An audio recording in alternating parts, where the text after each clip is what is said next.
हरियाणा के पूर्व सीएम ओम प्रकाश चौटाला अब हमारे बीच नहीं है, लेकिन उन्होंने अपनी राजनीतिक जीवन में जो कुछ हासिल किया वो राजनीति से जुड़े आज के युवाओं के लिए एक मिसाल की तरह है। ओम प्रकाश चौटाला को उनकी राजनीतिक जीवन से जुड़ी उपलब्धियों के साथ साथ उनसे जुड़ी कुछ निजी कहानियों को लेकर भी याद किया जाएगा। इन्हीं कहानियों में से एक है जब उनके पिता और उस समय सूबे के मुख्यमंत्री देवीलाल ने उन्हें घर से निकाल दिया था। चलिए वो किस्सा क्या है उसके बारे में आपको विस्तार से बताते हैं। दरअसल ये साल था 1978 का, जब Om Prakash Chautala south east Asia के एक सम्मेलन में हिस्सा लेने बैंकॉक गए हुए थे। इस सम्मेलन में शामिल होने के बाद वे 22 अक्टूबर को भारत लौटे। उनका जहाज दिल्ली एयरपोर्ट पर लैंड हुआ। दिल्ली एयरपोर्ट पर कस्टम विभाग ने जब उनके बैग की तलाशी ली तो करीब 4 दर्जन घड़ियां और 2 दर्जन महंगे पेन बरामद हुए। जल्द ही खबर फैल गई कि सीएम देवीलाल के बेटे ओम प्रकाश चौटाला तस्करी में पकड़े गए हैं। सीएम देवीलाल उस समय चंडीगढ़ पीजीआई में अपना इलाज करवा रहे थे। जब देवीलाल को इसकी जानकारी हुई तो उन्होंने प्रेस कॉन्फ्रेंस बुलाई। कॉन्फ्रेंस में उन्होंने साफ लहजे में कह दिया कि ओम प्रकाश के लिए मेरे घर के दरवाजे हमेशा के लिए बंद हो चुके हैं। इसके बाद पिता देवीलाल ने उन्हें घर से बाहर निकाल दिया।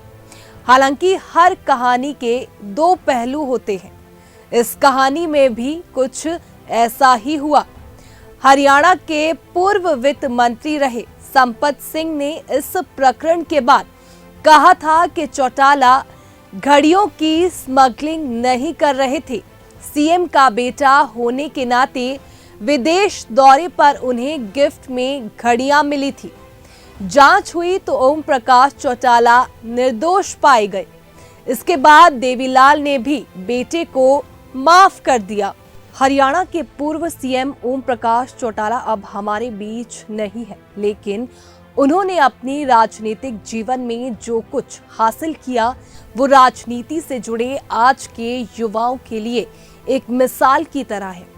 ओम प्रकाश चौटाला को उनकी राजनीतिक जीवन से जुड़ी उपलब्धियों के साथ साथ उनसे जुड़ी कुछ निजी कहानियों को लेकर भी याद किया जाएगा। इन्हीं कहानियों में से एक है जब उनके पिता और उस समय सूबे के मुख्यमंत्री देवीलाल ने उन्हें घर से निकाल दिया था। चलिए वो किस्सा क्या है उसके बारे में आपको विस्तार से बताते हैं। दरअसल ये साल था 1978 का, जब Om Prakash Chautala south east Asia के एक सम्मेलन में हिस्सा लेने बैंकॉक गए हुए थे। इस सम्मेलन में शामिल होने के बाद वे 22 अक्टूबर को भारत लौटे। उनका जहाज दिल्ली एयरपोर्ट पर लैंड हुआ। दिल्ली एयरपोर्ट पर कस्टम विभाग ने जब उनके बैग की तलाशी ली तो करीब 4 दर्जन घड़ियां और 2 दर्जन महंगे पेन बरामद हुए। जल्द ही खबर फैल गई कि सीएम देवीलाल के बेटे ओम प्रकाश चौटाला तस्करी में पकड़े गए हैं। सीएम देवीलाल उस समय चंडीगढ़ पीजीआई में अपना इलाज करवा रहे थे। जब देवीलाल को इसकी जानकारी हुई तो उन्होंने प्रेस कॉन्फ्रेंस बुलाई। कॉन्फ्रेंस में उन्होंने साफ लहजे में कह दिया कि ओम प्रकाश के लिए मेरे घर के दरवाजे हमेशा के लिए बंद हो चुके हैं। इसके बाद पिता देवीलाल ने उन्हें घर से बाहर निकाल दिया। हालांकि हर कहानी के 2 पहलू होते हैं। इस कहानी में भी कुछ ऐसा ही हुआ। हरियाणा के पूर्व वित्त मंत्री रहे संपत सिंह ने इस प्रकरण के बाद कहा था कि चौटाला घड़ियों की स्मगलिंग नहीं कर रहे थे। सीएम का बेटा होने के नाते विदेश दौरे पर उन्हें गिफ्ट में घड़ियां मिली थी। जांच हुई तो ओम प्रकाश चौटाला निर्दोष पाए गए। इसके बाद देवीलाल ने भी बेटे को माफ कर दिया।